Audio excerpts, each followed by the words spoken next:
lá, gente. Segunda parte da aula, diabetes mellitus. Da patologia também quando cai em prova. Confunde a cabeça da gente pra caramba. Tem muita coisa também fora da realidade prática, que é o que aparece dentro do manual, tá? Primeira coisa quando a gente fala de diabetes. Qual é o órgão mais importante que regula exatamente para a paciente não ter essa doença? O pâncreas, que é exatamente este bichinho lindo ali. Então, volta e meia aparece em prova, dizendo de fígado, de vesícula, não é que eles não interfiram, ok? Mas é o pâncreas que produz ou guarda a insulina? Produz, muito obrigada, eu estava esperando, eu vou respirar mais um ciclo, né? Mais um ciclo, eu vou acreditar neles agora. Nossa, né? Isso, é o pâncreas que produz, ok? Existem também as reservas que, como por exemplo, o fígado pode fazer de insulina, até porque mexe com o glucagon, outros tipos de hormônio, mas cuidado em prova. E de vez em quando eles gostam de colocar das ilhotas pancreáticas, que é exatamente, especificamente, da onde a gente tem aí a formação da insulina, a produção, na verdade, da insulina, ok? Cara, o que a gente vai fazer? Exatamente pegar as diferenciações de diabetes tipo 1 e tipo 2, os diagnósticos, o rastreamento, a mesmíssima coisa que a gente fez com a hipertensão, tá ok? Aí o que prova gosta? Primeiro, quando o pâncreas está com ausência de insulina, ele não produz mesmo, de jeito nenhum. O que surge para a gente? Pacientes magros, extremamente emagrecidos e jovens. Tá? Então, cuidado que se improva. A ausência de insulina, produção de insulina, é você olhar para o paciente e ver ele assim, ó. Magrinho, mais magro que o rã. Tá? É, mas tu produz. Então, tá. Então, você não é esse aqui. Tá? Não vem negócio de metabolismo também, não. Não vem negócio de aula de endócrino. Você está precisando comer um arroz e feijão. Meu irmão que era assim, eu não saio dos 81. Levei ele na endócrino, está com 88. O que ele fez? Comeu. Tá? Então, coma, que o negócio dá certo. Então, a primeira coisa em relação à prova, característica do paciente, jovem e magro. Tá? Outra coisa que eles gostam é, geralmente, o paciente que tem a ausência de insulina, ele descobre que ele é diabético de maneira abrupta, aparecendo os famosos 4 P's. Alguém lembra? Vem aqui no microfone.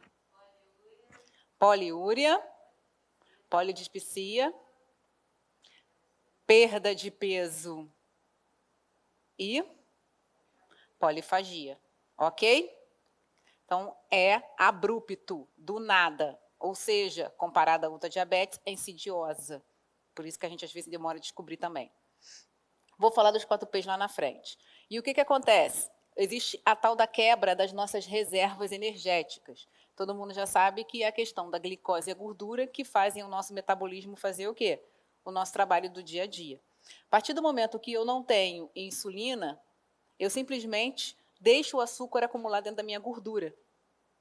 É a gordura que começa a segurar esse açúcar e vai liberando ele, ou seja, fazendo...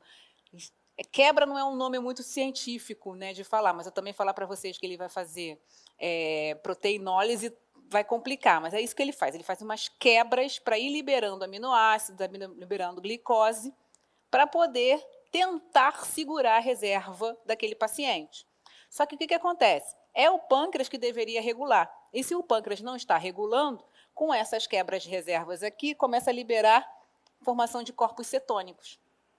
E essa formação de corpos cetônicos aqui não são eliminadas porque eu não tenho pâncreas funcionante. E é por isso que, geralmente, o paciente já chega para a gente o quê? Em cetoacidose. Paciente que tem ausência de insulina descobre abruptamente já em cetoacidose. E quem é essa galera? Os jovens. E jovem, quando eu coloco ali, eu incluo criança. Às vezes, criança de 4 anos chega em cetoacidose diabética para a gente, e quando a gente vai olhar, é o famoso diabético de ausência de insulina, que a gente classifica como diabetes tipo 1. Ok? Então, cetoacidose. Carol, diabético tipo 2 faz cetoacidose? Faz. Mas para ele chegar na cetoacidose, é porque ele deixou de fazer um monte de coisa. Ele sabia que ele é diabético, ele não mudou o hábito alimentar, ele não tomou a medicação. Aí ele vai fazer cetacidose, óbvio. Mas esse aqui não. Esse é aquilo que simplesmente chegou uma hora que a insulina dele acabou e ele vai desenvolver o quê? Liberação de corpos acetônicos e vai fazer cetacidose. Você vai descobrir o diagnóstico ali, naquele momento. Tá?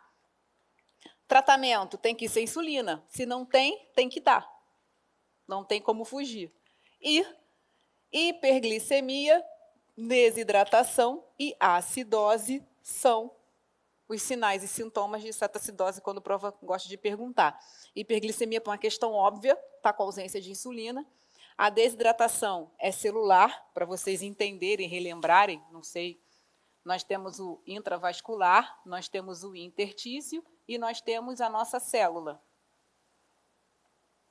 A partir do momento que aumenta a quantidade de glicose dentro do meu vaso sanguíneo, eu vou puxar a água do intertício. Ok? Quando eu puxo a água do meu intertício, o intertício vai ficar sem água, ele puxa a água da célula para ele. E aí, consequentemente, diminuindo o aporte de água da célula, ele faz o quê?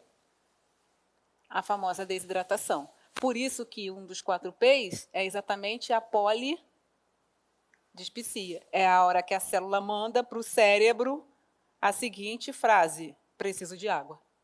E o paciente sente sede, sede, sede, sede, sede. O que prova já fez com vocês aqui? Desidratação é compensação? A sede é compensação? É mecanismo de compensação?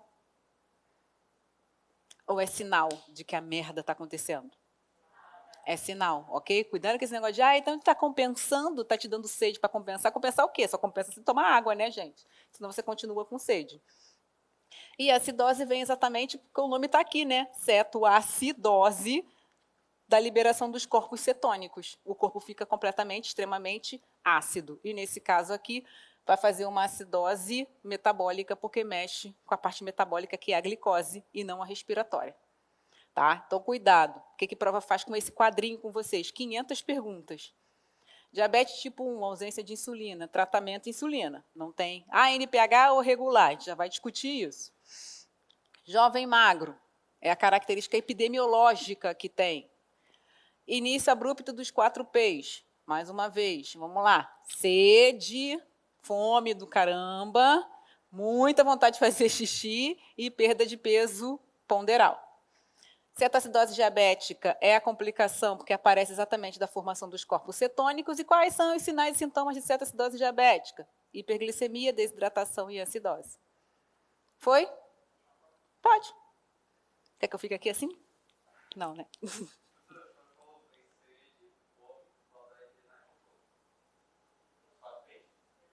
Perda de peso ponderal.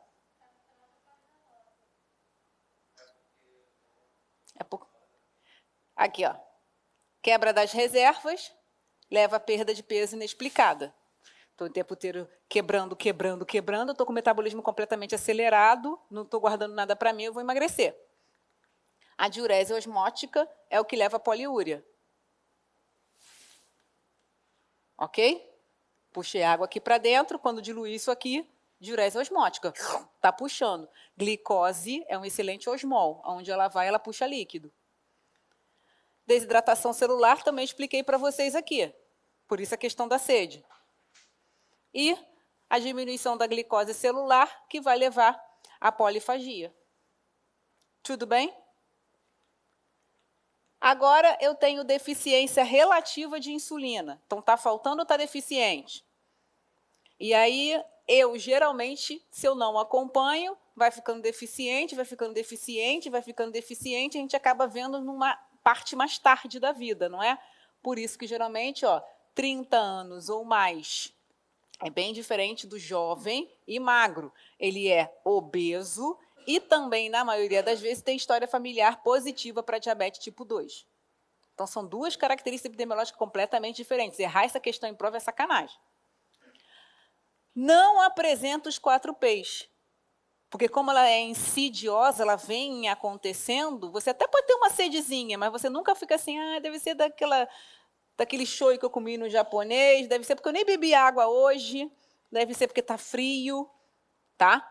Mas ela não apresenta. Volta e meia a prova gosta de colocar sinais clássicos de diabetes tipo 2 e os 4 P's envolvidos. Geralmente, como é que você descobre que é diabético? Quando você já lesionou as estruturas macro ou microvasculares, que é aqui que a prova começa a entrar com vocês. O paciente faz retinopatia, nefropatia ou neuropatia, que são as alterações micro. E as alterações macros, AVC e infarto. Então, chega lá, não sei se vocês já passaram por isso, chega a família, ele infartou, ele é diabético? Não, ele nunca foi diabético. Não, é sim, é diabético. No infarto, ele descobre que é. Aí a família diz, ai, papai é diabético. Né? Ou então, como eu escuto, o infarto causou diabetes. Aí eu, não, querida, foi a diabetes que causou o infarto. Foi o contrário, papai já veio com isso, papai. Tá? Tem umas coisas engraçadas. Eu falo que a ignorância é libertadora. Às vezes eu deixo os familiares também soltarem um pouquinho, né? Nossa, ele entrou com uma pneumonia e agora está lá com, como é que é? Com uma alteração renal. Eu falei, por causa do antibiótico, ele está tratando a pneumonia, daqui a pouco passa. Ah, é? É. Essas coisas são legais. Enfim, diabetes tipo 2, ok? Deficiência relativa, diabetes tipo 2. Lesão de órgãos-alvos a gente já falou, é o que vai dar para a gente a hora do tratamento, modificação de estilo de vida, hipoglicemiantes orais e a longo prazo acaba entrando com a insulina porque vai fazendo resistência. Síndrome não cetótica, ou seja, não libera corpos cetônicos, gravem isso em prova. Hiperglicêmica, né, esqueci de acompanhar, e a hiperosmolaridade, que leva a desidratação e hiperglicemia. Então, o que a prova gosta muito de fazer com vocês? Eu tenho, para os dois sinais clássicos. Aí eles colocam lá, sinais clássicos de diabetes tipo 1. Letra A, hiperglicemia e polifagia. Tá certo?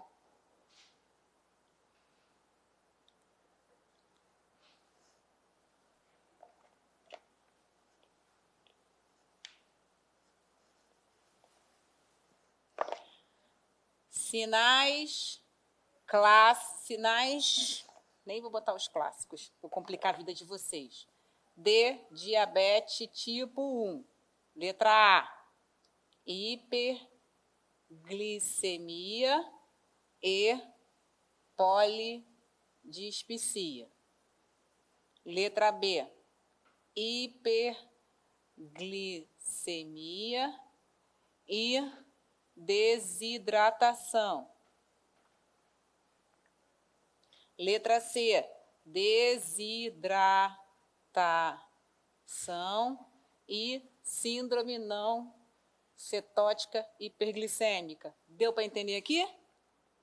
A pegadinha?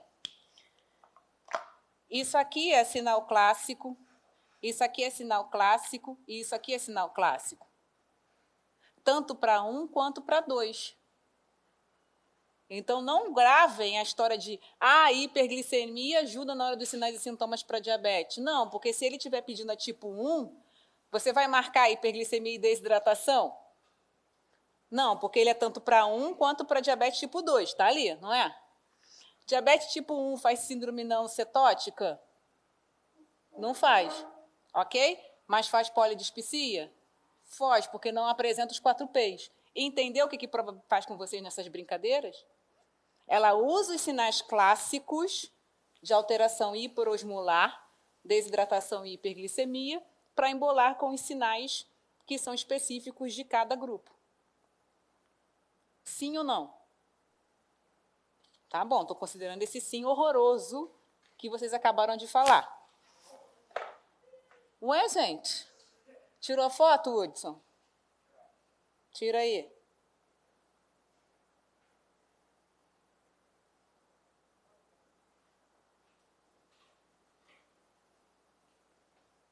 Foi? Então, nós temos ausência e deficiência. O que a gente tem que pensar em prova? Hiperglicemia e hiperosmolaridade, circulação fica deficiente.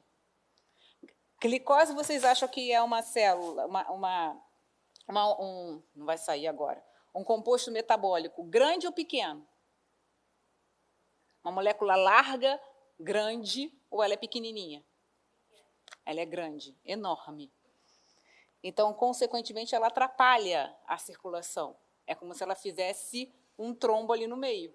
Por isso que a hiperglicemia, o sangue, inclusive, não sei se vocês reparam quando a gente colhe, quando o paciente está com a glicose alta, quando ele está em cetoacidose, quando você puxa o sangue, ele chega a estar viscoso, chega a estar grosso. Exatamente porque ele está cheio de quê? De açúcar, de glicose.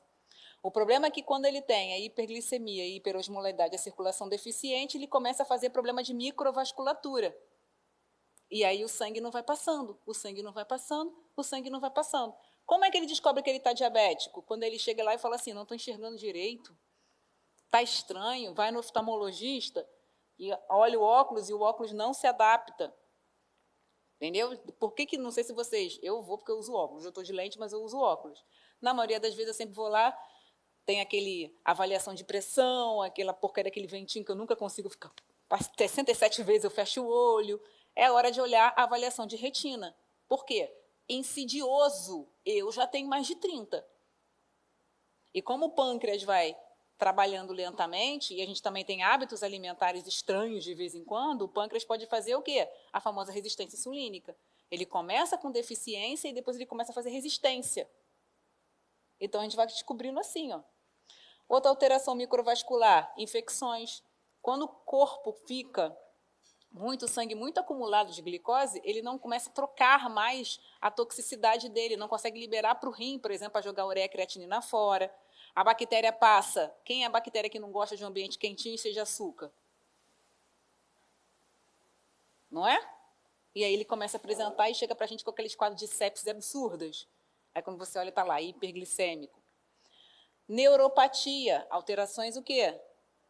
Neurológicas. Está lá completamente desorientado. Está com sangue viscoso, circulação completamente deficiente, vai chegar no cérebro, circulação? Também não. E a cicatrização? Péssima, deficiente. Então, cuidado em prova, que eles adoram essa frase. Paciente diabético não cicatriza. Certo ou errado? Errado. Ele cicatriza, sim, mas a cicatrização dele é bem lenta e bem deficiente, ok? Geralmente ele acaba apresentando a famosa úlcera e pé diabético, que vocês já conhecem, e tem paciente que faz a famosa artropatia de Charcot. E aí, já viram falar nisso? Não? O que vocês acham que cai em prova? Complicações da diabetes. Úlcera e pé diabético ou artropatia de Charcot? Muito bem. Bom, o paciente ele começa a fazer deficiência, alteração, tá? Fisiopatológica do pé. Não sei se vocês já viram que ele começa a fazer o dedo encurtando e ele perde a côncava. Ih, gente, a parte côncava, vou falar mais bonito não. É isso que eu queria falar, tá? Ele começa a ficar côncavo. Então, ele começa a fazer mais áreas de atritos em alguns locais. E, inclusive, por conta disso, ele tem mais riscos de abrir aqui. É uma deficiência estrutural do pé. Você vê os dedinhos assim, ó, do paciente diabético. Tá? Quem for diabético pesadão mesmo, próximo paciente, chega na beira do leito, dá uma levantadinha no lençol. Você vai ver os dedinhos assim, ó. Aí, qual é o... Ele mantém. Isso, alteração estrutural do pé. Isso. Aí o que acontece? Na hora dele andar, ele anda mais assim, ó, fazendo mais as lesões na ponta. Fala para mim aonde começam as lesões do pé diabético. Sempre na ponta dos dedos. E depois elas vão crescendo, não vão? Exatamente porque ele começa a fazer, a parte estrutural do pé começa a alterar, e então ele esfrega mais isso aqui no chão. Porque ele para de usar sapato, ele para de usar chinelo, não encaixa mais. E um dos cuidados que a gente fala para o diabetes é exatamente o quê? Usa tênis. Mantém o pé, não sentar descalço, exatamente para não ter o atrito. Quando ele começa a fazer o atrito, ele começa a lesionar. Aí abriu a lesão, já sabe. Se ele tem uma cicatrização deficiente, começa aquela lentidão toda, quando vê, está amputando aqui, está amputando aqui, está amputando aqui, está amputando, está amputando, está amputando. Foi? Então, deu para entender a artropatia de Charcot? Lindo. E aí, diagnóstico de diabetes. Como é feito?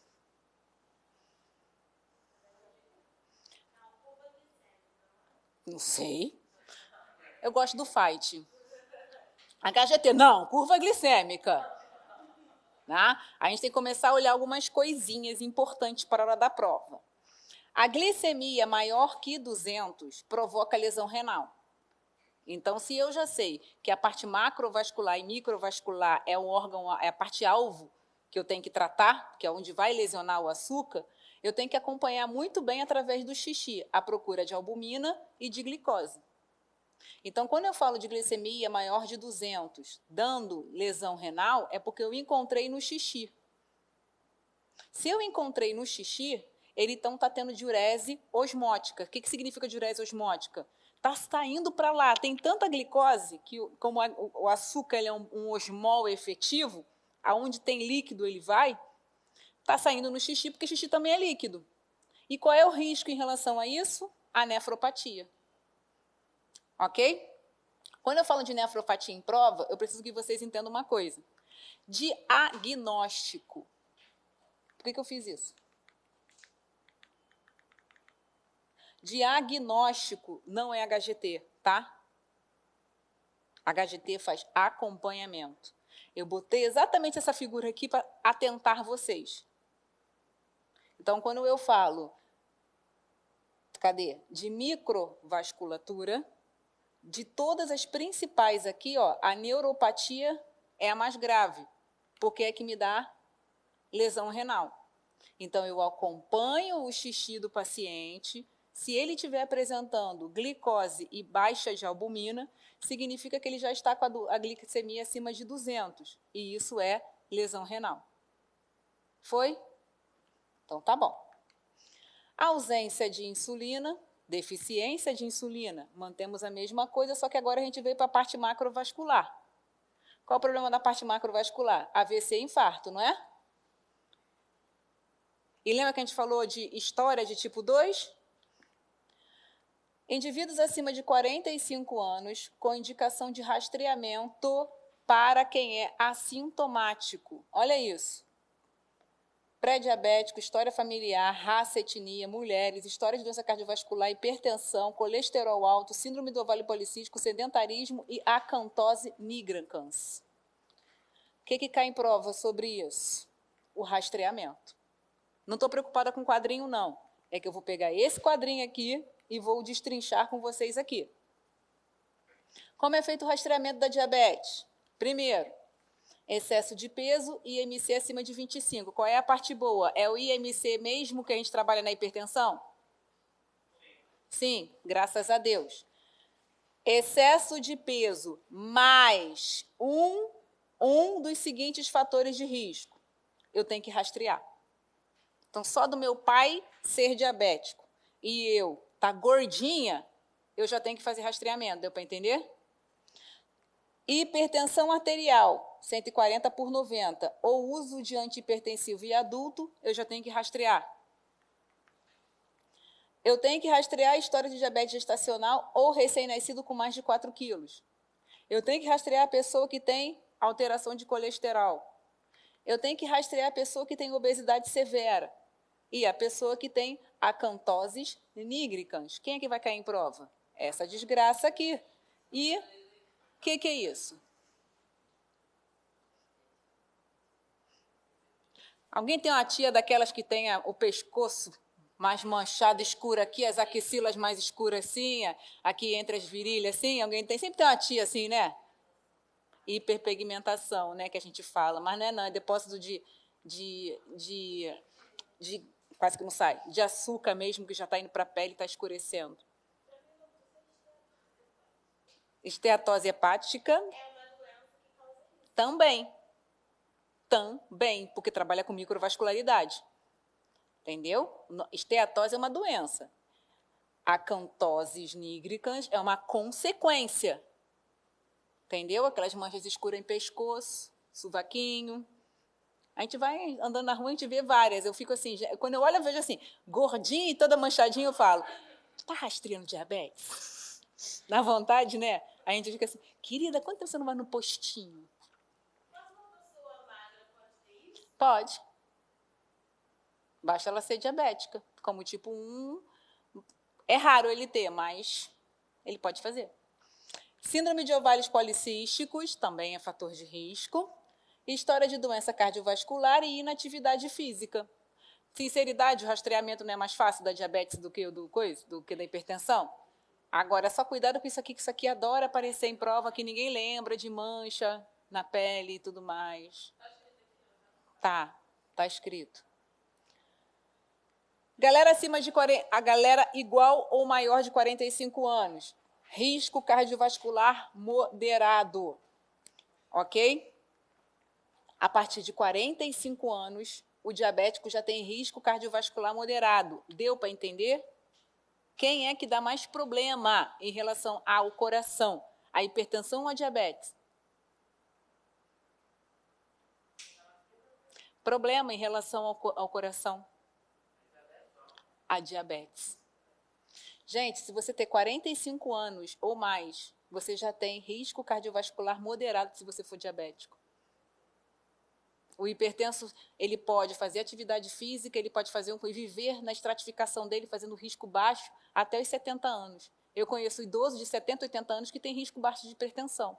E aí, como é que é a lesão de órgão-alvo para ele? Pequenininha. Vive bem, vai morrer, sabe de quê? Qualquer coisa, menos consequência da hipertensão. Agora, olha a diabetes. Se você é diabético, você já tem 45 anos, você já é considerado como risco cardiovascular moderado. Por quê?